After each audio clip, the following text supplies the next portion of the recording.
today is just a couple paragraphs about Deborah Leone, who was my English teacher at New World School of the Arts, which is the high school that I graduated from.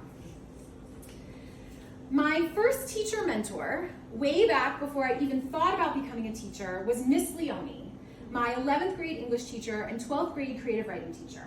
Miss Leone's real-world writing assignment resulted in Cuento de Cucumber, the short story I wrote from the perspective of a cucumber after seeing a truck full of them outside my school, and that my Harvard interviewer asked me to read aloud after I told her I loved writing. Miss Leone sparked a love of literature that is still with me today and showed me what it looks like to teach from that love with the goal of engendering it in your students too.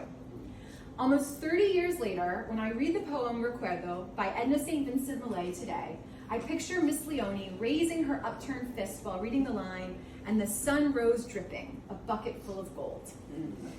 Because of Miss Leone, I took my students back and forth on the Staten Island ferry while we read that poem together.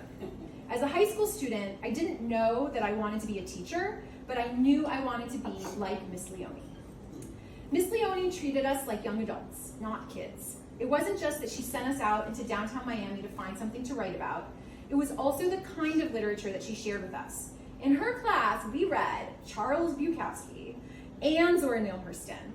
And when we read William Carlos Williams, we didn't just read The Red Wheelbarrow like everyone else. We read This Is Just to Say, and all our minds were blown.